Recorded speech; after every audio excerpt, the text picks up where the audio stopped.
Buenas, ¿qué tal? Aquí estamos en Jacksonville University, en Gooding, y en unas pocas horas vamos a tener el agrado de presentar y vamos a tener la conferencia de la profesora Aviva Chomsky, quien va a estar presentando su conferencia sobre Criminalization, Immigration and Citizenship in the 21st Century. Y en este momento, bueno, queríamos hablar contigo, Avi, sobre cuestiones precisamente de inmigración. Y podríamos comenzar con una pregunta muy específica. Por ejemplo, nos interesa saber cómo crees tú que los intereses de las empresas privadas afectan o se benefician de la situación de ilegalidad de la inmigración aquí en Estados Unidos. Bueno, creo que es una pregunta que se debe mirar desde varias perspectivas, porque en un sentido se benefician, en varios sentidos se benefician, pero también crea problemas para las empresas privadas. Y quiero hablar de ambos lados y de tratar de entender cómo pueden ser ciertas las dos cosas a la vez. Porque, por un lado, un sistema de ilegalidad tiene beneficios para empresas empleadores, porque les ayuda a mantener una fuerza de trabajo extraordinariamente explotable. O sea, los trabajadores inmigrantes que no tienen documentación tienen muchísimo miedo de de exigir sus derechos. Es mucho más fácil explotarlos, pagarles menos del salario mínimo, normalmente utilizando subcontratistas, porque las grandes empresas sí tienen que funcionar más o menos bajo la ley y es muy difícil directamente pagar un salario menos del salario mínimo o hacer robo de trabajo, de salario. Pero muchos inmigrantes sufren de eso porque trabajan en el fin es una empresa grande, pero debajo de eso hay varios niveles de subcontratistas. Es la manera en que se utilizan muchos empleadores para emplear a personas que realmente no tienen el llamado permiso de trabajo.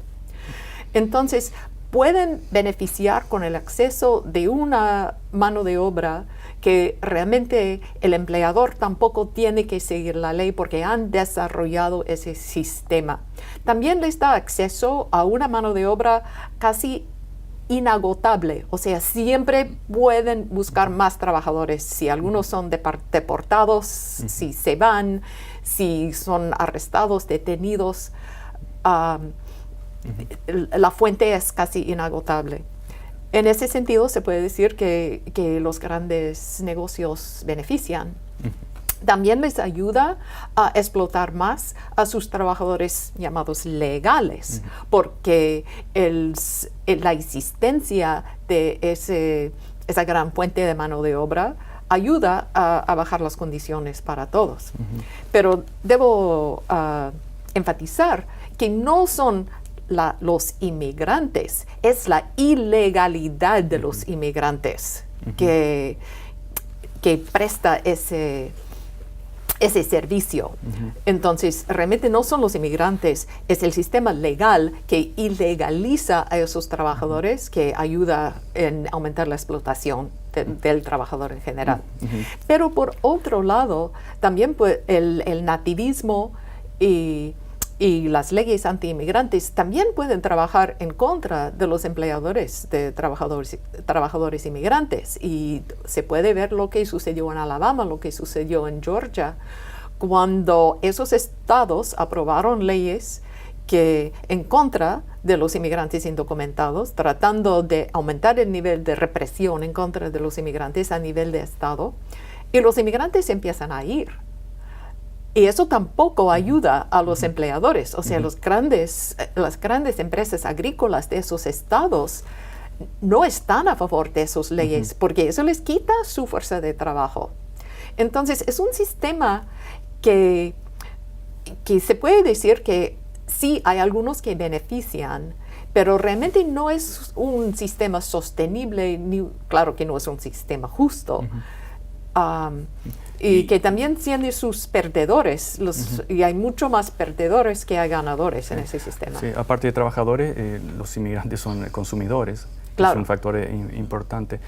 Me quería preguntar si en general son las grandes empresas agrícolas que usan estos indocumentados, los ilegales.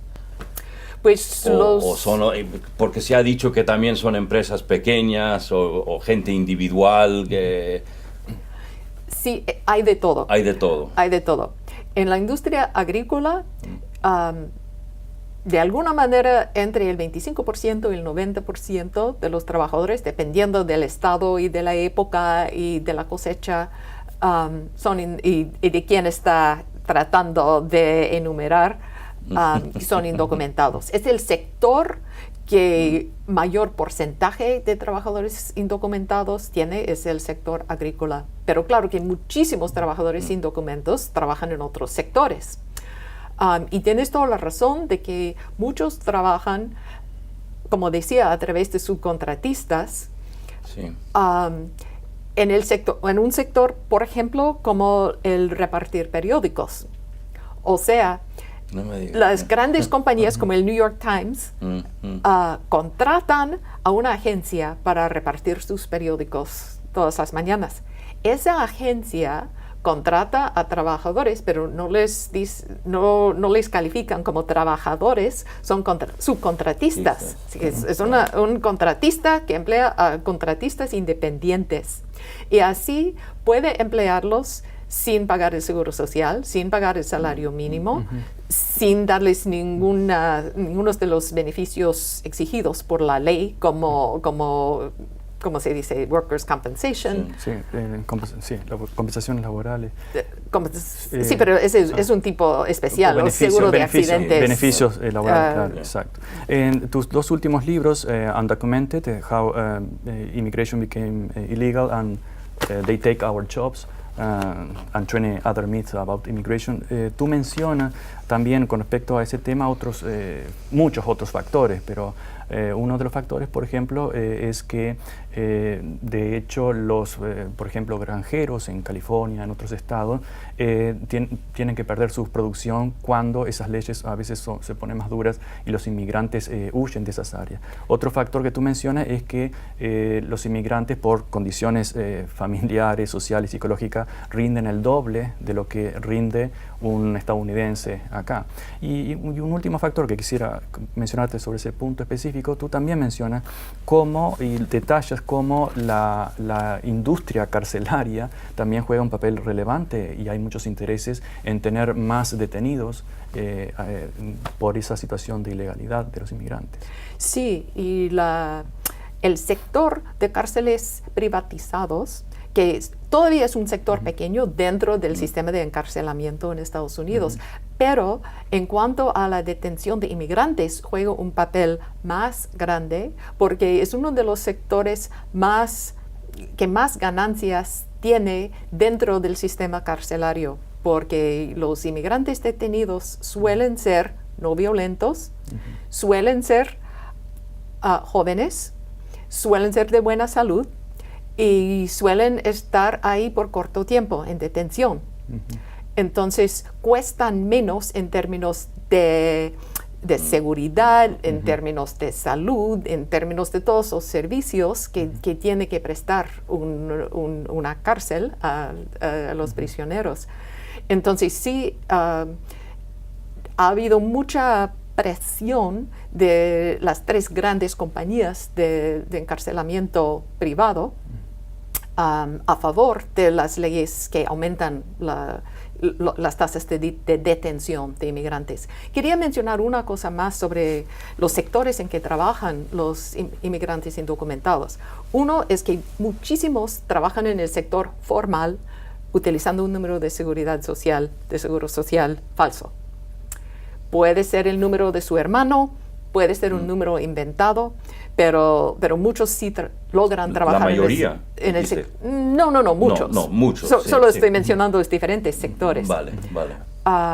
Y también quería mencionar que ese tipo de uso de un número de seguro social falso no tiene ningún no perjudica de ninguna manera la persona a quien pertenece no es realmente. un robo de identidad. No es un robo de identidad, no tiene ningún impacto en la persona a quien realmente pertenece ese número, porque lo único que pasa es que cuando el empleador paga la parte de los impuestos que debe pagar, utilizando ese número de seguro social, se da cuenta de que el nombre es diferente que el nombre que debe tener ese número. Entonces, no ayuda a la persona tampoco, pero no le hace ningún daño de ninguna manera. Quería mencionar y por eso que tanto dinero va a rentas generales en el Social Security, y no se sabe de dónde sale ese dinero que luego va a la población estadounidense y no es reclamada por el trabajador. Y esos son millones de dólares cada año. Y lo otro es que muchos trabajan en el sector informal. Limpiando casas, cuidando niños, quitando nieve, jardinería, ese tipo de sector, en que el empleador no es un empleador formal, sino es un individuo que paga para el servicio. Ese sector informal también existe entre los documentados, los ciudadanos, o sea, muchas personas trabajan en ese sector informal, y en ese sector informal nadie paga los impuestos debidos. O sea, si yo contrato una vecina para cuidar a mi hijo una noche, no le pago el seguro social, no le pago los impuestos, no le pago, bueno, sí le pago el salario mínimo, pero esa economía informal también emplea a muchas personas indocumentadas y también documentadas. Si puedo un segundo, el sistema carcelario privado que has mencionado, hay presiones políticas para que se haga más grande, por ejemplo, que sea un sistema que se use más? ¿Existe más en ciertos estados que en otros, por ejemplo en el sur o en Arizona o qué? Sí, claro. Hay cuestiones políticas que explican esto, me imagino. Entre otras cosas. Sí. Pero también hay que recordar que el sistema carcelario privado no son solo las prisiones privadas, también son todos los servicios que se prestan dentro del sistema público, como la provisión de comidas, la provisión de seguridad. Hay muchos, tiene sus tentáculos en muchísimas partes, no son solo en las cárceles privadas. Sí. Pero lo que dices es muy cierto. O sea, en el ALEC, American Legislative Exchange Council, Consejo de, ¿cómo se dice en español? American Legislative Exchange Council. El Consejo de Intercambio Legislativo, tenemos que pensar la traducción. Que es una de las organizaciones a nivel nacional que junta al sector privado con los legisladores para hacer propuestas de ley. Y el sector carcelario privado tiene un papel muy fuerte en el American Legislative Exchange Council.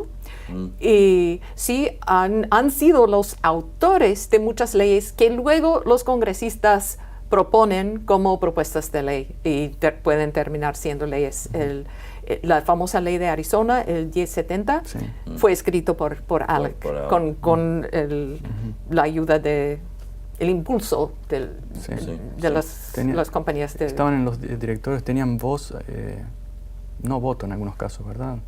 ¿Cómo? En algunos de los directorios tenían voz o representante, pero votaban los representantes de las grandes compañías.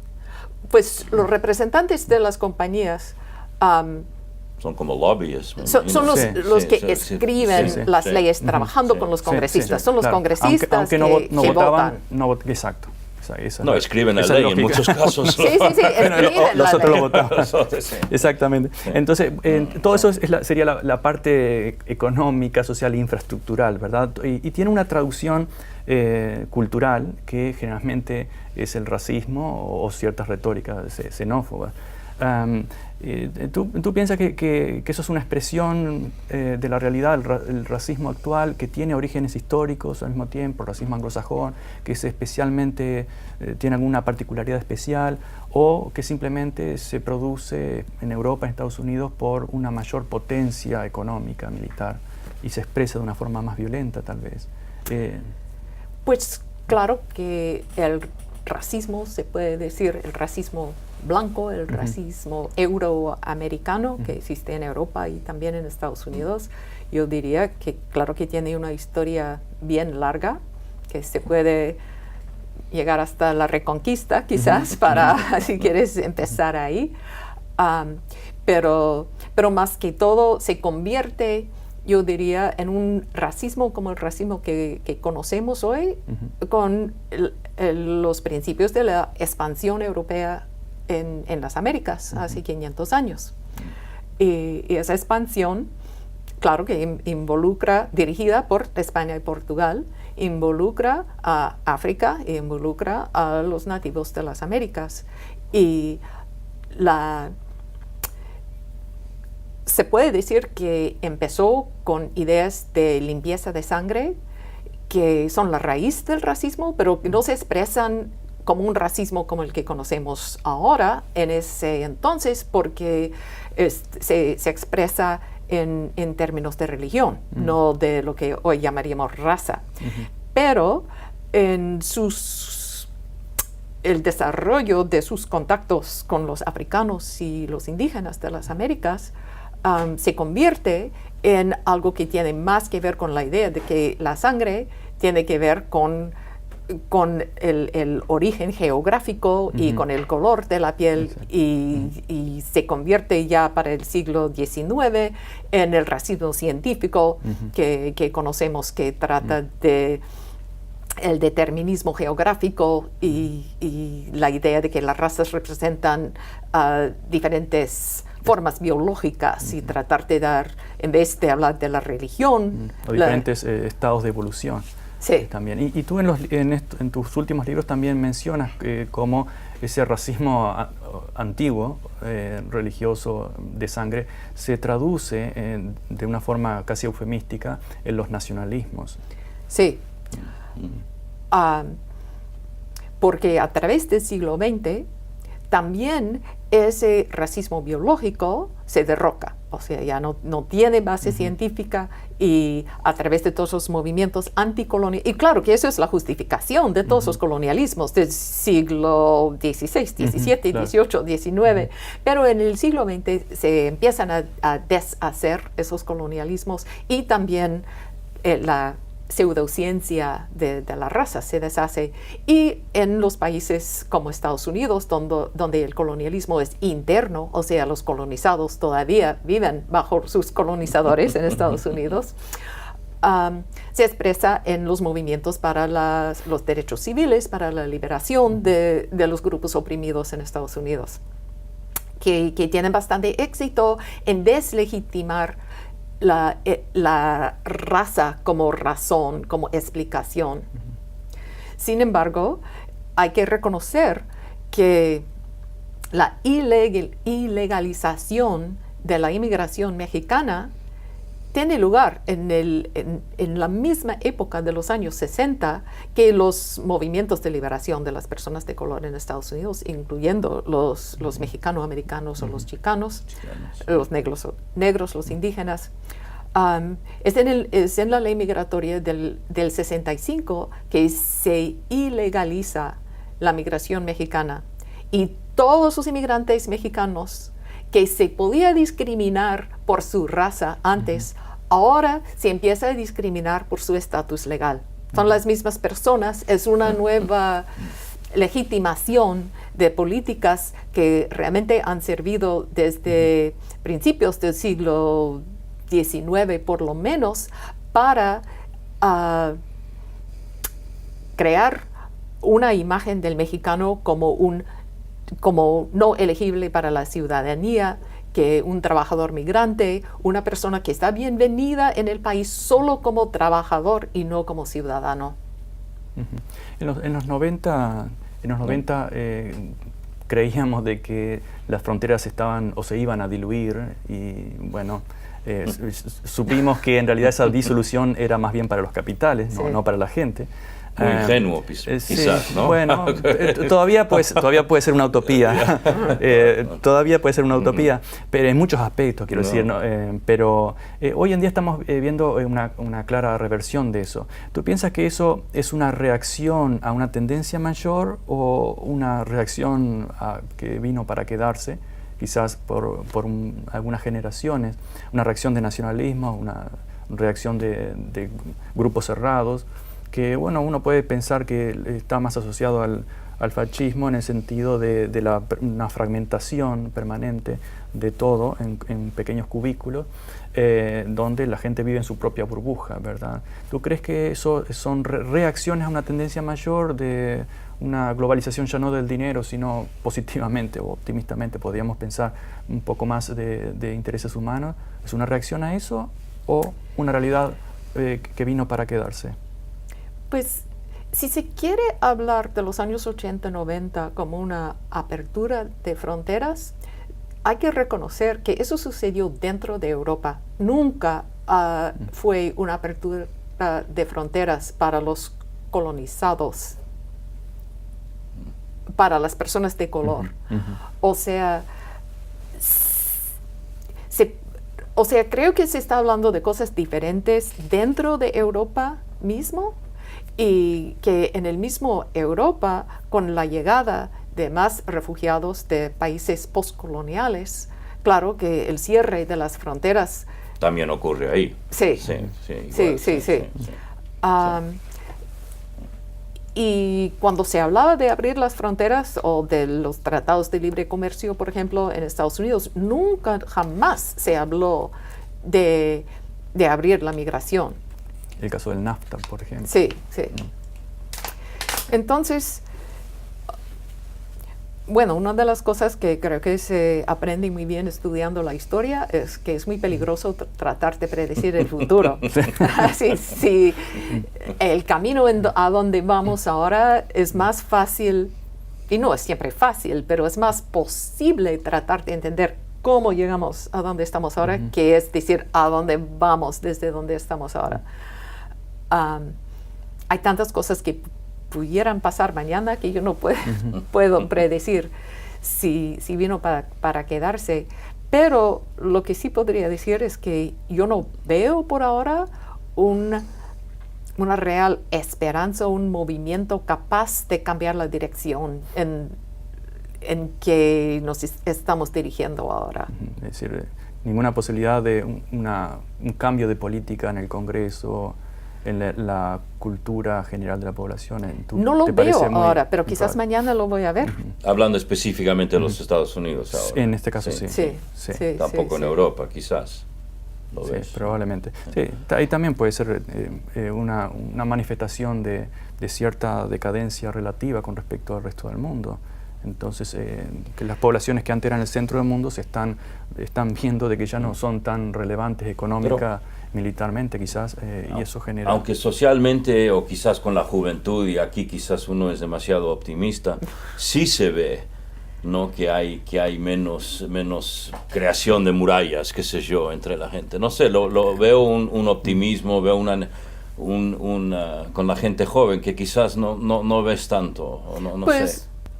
Siempre ejemplo, con la gente joven se ve eso, quizás, ¿no? Sí, pero, por ejemplo, la candidatura de Bernie Sanders atrajo muchísima atención joven, de la nueva generación. Y eso sí, creo que se podría decir que es difícil ver si ese entusiasmo de la nueva generación realmente se va a llevar a un movimiento con más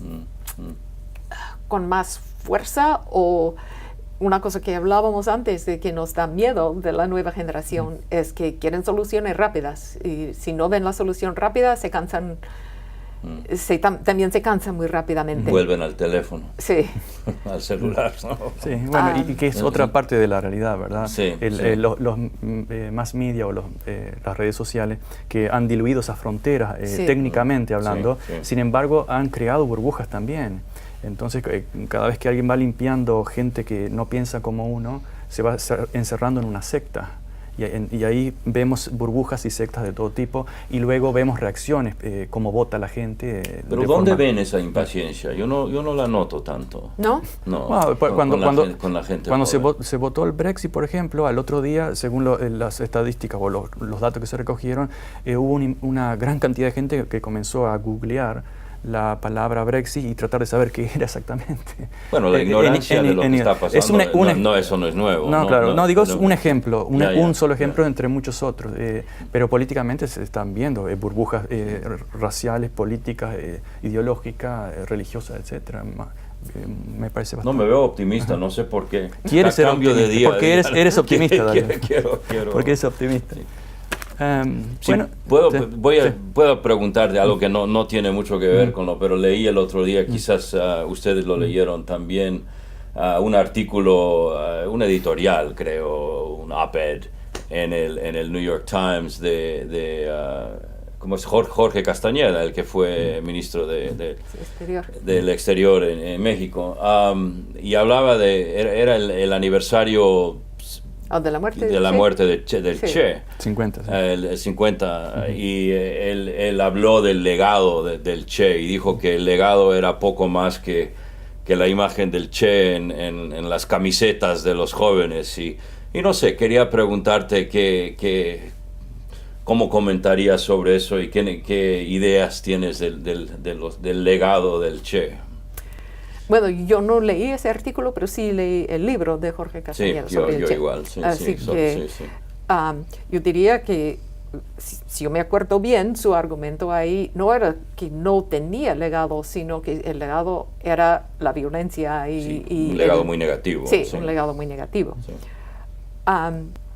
Hablando de mis estudiantes, yo diría que es muy raro que llegue un estudiante a mi clase que sabe quién es el Che. Aunque quizás lo tiene ahí en su camiseta. Sí. Sin embargo, yo diría que más que la violencia, el legado del Che ha sido en sus ideas de que el socialismo tiene que ser un cambio cultural, un cambio no solo en la producción y la distribución, que era en el la antiguo economía, marxismo. sí, y que puede haber una sociedad comunista que no sea represiva en la manera de la URSS o en la manera de China. Y eso diría que es el legado del Che, el legado de la Revolución Cubana, de ver que sí se puede crear un socialismo totalmente distinto a la imagen del socialismo que tenía de la vieja izquierda. Sí, incluso en 1965 el Che Guevara ya veía a la Unión Soviética como inviable. Y fue muy incómodo para mucha gente. Pero también cuando se habla de violencia, y esto es más algo personal, pero una visión personal, hay que poner las cosas en el contexto histórico. ¿Qué era América Latina antes del Che? Era una violencia, no estamos hablando de algunas personas que morían, miles de personas masacradas, esclavizadas, etcétera. Entonces siempre creo que descontextualizan y no voy a poner la figura del Che Guevara como algo a seguir, simplemente como algo a comprender. Cuando hablamos de violencia del Che Guevara, miremos por qué reacciona, por qué se producen los Che Guevara en América Latina en los años 50. Ya teníamos un siglo de violencia de la United Fruit Company, de la CIA, etcétera, etcétera, de la época de Sandino, de antes. Entonces hay que poner las cosas en contexto. Creo que Castañeda lo ha tomado en serio en algún momento, aunque estemos de acuerdo o no con el texto. Pero este particular artículo era un poco off the top of his head, un poco snarky, no sé cómo lo diríamos en castellano, ¿no? Divirtiéndose un poco con la popularidad de esta imagen, ¿no? que ha tenido, pero no fue nada en particular serio. Pero estaba criticando la frivolidad con mucha frivolidad. Sí, exactamente, sin duda. Bueno, también sí comentó sobre la aparente la libertad de la juventud y un poco el optimismo de la juventud en este mismo artículo. Sin duda con frivolidad, pero definitivamente sí. Bien. No sé creo que Castañeda vive aquí ahora, no sé exactamente qué rol, qué papel hace, pero es un poco el mismo papel que hacía Fuentes, ¿no? Es un poco explica a México, al público estadounidense. Sí, está bien. Si es posible eso. Pero como la Malinche también, ¿no? Muy bien. Aviva, te queremos dar las gracias, no solamente por esta entrevista, sino también de antemano por la conferencia que vas a brindarnos esta noche y muchas gracias por tu generosidad de haber venido desde Massachusetts. Pues el placer es mío. Muchísimas gracias por la invitación. Bien, muchas gracias a todos y muchas gracias. Continuaremos.